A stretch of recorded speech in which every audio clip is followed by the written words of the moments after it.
ആദ്യം ചായ എടുത്തോളൂ. ചായ. ഓക്കെ.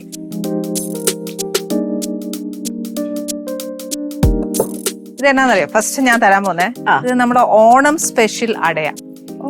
നമ്മൾ സാധാരണ ഒരു ഇലയപ്പൊക്കെ കണ്ടിട്ടില്ലേ? അപ്പൊ അതിനകത്ത് ശരിക്കും നമ്മള് ഈ ശർക്കരയുടെ ഒക്കെ അല്ലേ വെക്കുന്നേ, ഇതൊരു ഇച്ചിരി വ്യത്യാസമായിട്ട് വെച്ചേക്കുക. എന്റെ ഒരു കലാവിരുദ്ധൊക്കെ പറയത്തില്ലേ, അന്ന് പറഞ്ഞ പോലെ ചെയ്തതാ. അപ്പൊ ഇത് ശരിക്കും ഇതിനൊരു എന്താ പറയാ ഐതിഹ്യം ഉണ്ടോ, ഒരു കഥയുണ്ട് ഇതിന്. എന്നാന്ന് വെച്ചാ ഓണത്തപ്പനെ വെക്കുകയല്ലേ നമ്മള്, അത്തപ്പൂക്കളം ഇട്ടിട്ട് അതിനകത്തോട്ട് ഭഗവാന് വെക്കുന്ന പ്രസാദാണിത്. ഇതിനകത്ത് ഗെയിം എന്നാന്ന് വെച്ചാല് ശരിക്കും കുട്ടികള് അമ്പ് ചെയ്ത് ഇത് എടുക്കണം എന്നാണ് അതിന്റെ ഗെയിം. അങ്ങനെയൊക്കെ ട്രഡീഷണൽ കൾച്ചറൊക്കെ ഇതിനകത്ത് ഒത്തിരി ഉണ്ട്. അപ്പൊ ഞാൻ ഈ ഇടയിൽ ഇതെല്ലാം അറിഞ്ഞതേ. അപ്പൊ ഞാൻ വിചാരിച്ചു നമ്മുടെ പ്രേക്ഷകരോടും, എന്റെ പ്രേക്ഷകർക്കൊക്കെ ഇത് നല്ലോണം അറിയാം, പക്ഷെ എന്നാലും അറിയില്ലാത്ത ആളുകൾക്കും കൂടി എല്ലാരും അങ്ങനെ ആയിരിക്കും അല്ലേ, കുറച്ചു പേർക്ക് ചിലർക്ക് അറിയാതെ ഉണ്ടാവുമല്ലോ. അപ്പൊ അവരും കൂടെ ഒന്ന് അറിഞ്ഞോട്ടെ വിചാരിച്ചിട്ട് ഞാൻ ഉണ്ടാക്കിയതാ. ഇത് കഴിക്കുന്നതിന് മുമ്പേ എനിക്ക് ഒന്നും അറിയാൻ മേലാന്നൊന്നും ഞാൻ തീരുമാനിച്ചിട്ടില്ല. കാര്യം ഇച്ചിരി ബുദ്ധിയുള്ള നല്ലൊരു കൊച്ചാ. അതുകൊണ്ട് ഇങ്ങനെ ചുമ്മാ സ്വയം പറയുക എനിക്കൊന്നും അറിയത്തില്ല, ഞാൻ പ്ലെയിൻ ആഘോഷിച്ചിട്ടില്ല, അങ്ങനെ അങ്ങനെയാന്ന്. പക്ഷെ എനിക്ക് അങ്ങോട്ട് വിശ്വാസം പോരാ. ഞാനൊരു ഗെയിം കളിക്കാൻ പോവാ ഹണിയായിട്ട്. എന്തായാലും ഓണമല്ലേ, ഉറിയടിയും ഈ പറഞ്ഞ പോലെ വടംവലി ഒന്നും നടക്കുകയല്ല ഇതിനകത്ത്. അപ്പൊ ഞാൻ ചുമ്മാ ഒരു ക്വസ്റ്റ്യൻ ചോദിക്കട്ടെ, അറ്റ്ലീസ്റ്റ് ഓണത്തിനെ പറ്റി എന്നേലും അറിയാമോന്നൊന്നും നമുക്ക് നോക്കാമല്ലോ. ചോദിക്കട്ടെ, റെഡിയാണോ? ഈ ഓണം കേറാ മൂല എന്ന് പറയില്ലേ, ആ പ്രയോഗത്തിന്റെ അർത്ഥം എന്നാ? ഓണം ചെന്നെത്താത്ത സ്ഥലം, ഓണം പോലും അത്രയും. ഓക്കെ, ഇപ്പൊ മനസ്സിലായല്ലോ അല്ലേ? First question right. അതായത് കുഗ്രാമം. കറക്റ്റ്. അതിനെ കുറച്ചുകൂടി നല്ലതായിട്ട് പറഞ്ഞു. Very good. അറിഞ്ഞൂടാന്ന് പറഞ്ഞ ആളാണ്. അപ്പൊ എത്ര നമുക്ക് വിശ്വസിക്കണം, ഓണമായിട്ട് ചോദിക്കുന്നുള്ളൂ. കാര്യം കുറച്ച് ബുദ്ധി എനിക്കൂടെ കിട്ടുമല്ലോ അല്ലേ? ഓക്കെ, ഇനി അടുത്ത മഹാബലിപുരം എന്ന് പറയുന്ന സ്ഥലം സ്ഥിതി ചെയ്യുന്ന സംസ്ഥാനം എവിടെയാ?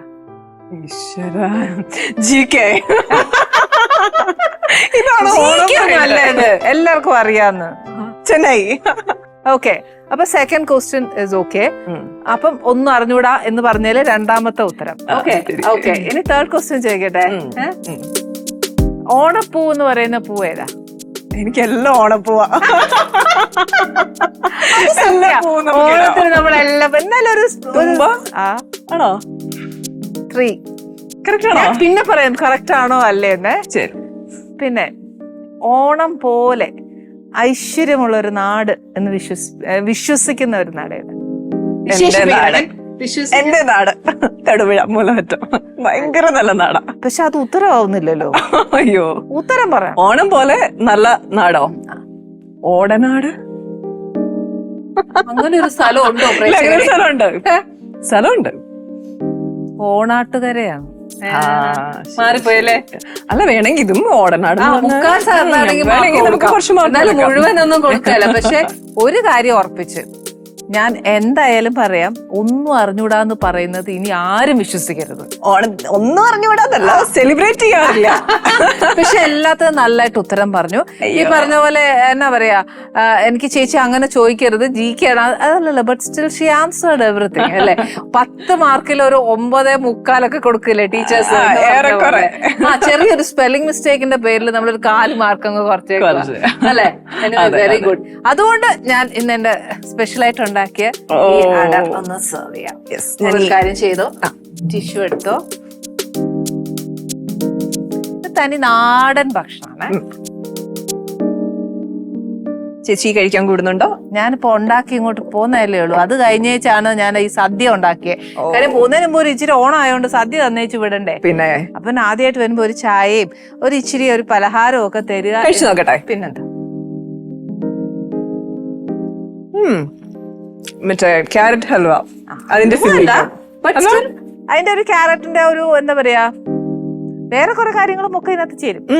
പക്ഷെ ബേസ് പറയുകയാണെങ്കിൽ അതിന്റെ ഒരു ഭയങ്കര ടേസ്റ്റി ആയിട്ടുണ്ട്. അതെ, നമുക്ക് സമാധാനമായിട്ട് പതുക്കെ സദ്യയൊക്കെ കഴിച്ച് വിശേഷത്തോടെ ഒക്കെ പറയണ്ടേ. പിന്നെ എനിക്ക് വേറൊരു കാര്യം എനിക്ക് ഹണിയിൽ ഒത്തിരി ഇഷ്ടം എന്താ അറിയോ, ഒരു പുതിയ ട്രെൻഡാണ് ഹണി കൊണ്ടുവരുന്നത്. ബിക്കോസ് കോസ്റ്റ്യൂം വൈസ് ഭയങ്കര ഡിഫറെന്റ് ആണ്. ഹണി എന്താ ചെയ്യുന്നത്, ഏത് ഡ്രസ്സാ ഇടുന്നതെന്ന് അറിയാൻ നാട്ടുകാർക്ക് ഭയങ്കര ഇഷ്ടമാണ്. ഈ ശരിക്കും ഈ ഒരു ഡ്രസ് സെൻസ് എങ്ങനെ വന്നേ? നമുക്ക് ഈ ഇനോഗ്രൽ ഫംഗ്ഷൻ ആണ് ഇങ്ങനെ ഈ ഡ്രസ് ഇട്ട് കളിക്കാനുള്ള ഒരു ഓപ്ഷൻ. നമുക്ക് അതിനോട് പറ്റിയ ഒരു ഇത് വേണമല്ലോ, നോളജ്. എനിക്ക് ഭയങ്കര ഇൻട്രസ്റ്റ് ഉള്ള കാര്യങ്ങളാണ് ഇങ്ങനെ ചില സാധനങ്ങൾ എക്സ്പെരിമെന്റ് ചെയ്യാനൊക്കെ ഉള്ളത് ഇഷ്ടമാണ്. ഈവൻ ഒരു സാരി പോലും ഇറ്റ്സ് ഭയങ്കര യുണീക്കാണ്, ഭയങ്കര രസമാണ് അല്ലെ കാണാനായിട്ട്. അത് പിന്നെ നമ്മള് വസ്ത്രം എന്ന് പറയുന്നത് നമ്മളിടുമ്പോൾ നമ്മുടെ ഒരു കോൺഫിഡൻസും കൂടിയുണ്ട്. അപ്പം എനിക്ക് ഓക്കെ എന്ന് തോന്നുന്ന സാധനങ്ങളാണ് ഞാൻ ഉപയോഗിക്കാറുള്ളത്. അപ്പോ അത് പിന്നെ ഇങ്ങനെ പ്ലാറ്റ്ഫോം കിട്ടുന്നതുകൊണ്ട് തന്നെ നമുക്ക് ഒരിടത്തിട്ട കളറോ അല്ലെ അതേ സെയിം പാറ്റേണോ പിന്നെ അടുത്തടുത്ത് റിപ്പീറ്റ് ചെയ്യാൻ പറ്റുക. അപ്പൊ അതുകൊണ്ട് എന്തെങ്കിലുമൊക്കെ പുതിയ സാധനങ്ങൾ ഇങ്ങനെ വിചാരിക്കും ഭയങ്കര ഫാഷൻ ഡിസൈനേഴ്സ് ഒക്കെ ചെയ്യുന്ന പോലെ you design yourself. Almost നമ്മൾ പറയും, റെഫറൻസ് എടുത്ത് കൊടുക്കും, ഇന്നത് വേണം എന്ന് പറഞ്ഞിട്ട് പറയും. നമ്മൾ ഇട്ട് നോക്കുമ്പോൾ നമുക്കറിയാലോ എന്തൊക്കെ മാറ്റങ്ങൾ വരുത്തണം. കുറെ കഴിവുകൾ ഹണിക്ക് ഇങ്ങനെ മറഞ്ഞു കിടപ്പുണ്ട്. അതെല്ലാം ഇങ്ങനെ ഒന്ന് വെളിയിലേക്ക് കൊണ്ടുവരണം കേട്ടോ. ഈവൻ ഒരു ഫാഷൻ ഡിസൈനർ ആവാം. അത് നല്ല റെസ്പോൺസിബിലിറ്റി ആണ്. ഏതിനാണ് റെസ്പോൺസിബിലിറ്റി ഇല്ലാത്ത? ഈവൻ ഞാൻ ഈ ഒരു അട ഉണ്ടാക്കുവാണെങ്കിൽ അല്ലേ? അപ്പൊ യു ആർ ബ്ലെസ്ഡ് മോളെ. ശരിക്കും നല്ലതായിട്ട് വരയ്ക്കാനുള്ള കഴിവ് ദൈവം തന്നു. അത്യാവശ്യം പരിധി വരെ. But still you have that അല്ലേ? പിന്നെ നല്ലൊരു അഭിനേത്രിയാണ്. ഐ മീൻ നേരത്തെ പറഞ്ഞ പോലെ ഈശ്വരൻ തന്ന അനുഗ്രഹമാണ്. ആണോ എന്നുള്ളത് നമ്മൾ പ്രൂവ് ചെയ്യാൻ കിടക്കുന്നതേ ഉള്ളൂ അല്ലേ? ഇതൊക്കെ ഈശ്വരൻ നമുക്ക് ഇങ്ങനെ ഒരു പ്ലാറ്റ്ഫോം തന്നു. അതെ, ബ്ലെസ്സിംഗ് ആണ് ഇതെല്ലാം. Anyway thank you very much. Thank you so much. എന്താ പറയാ,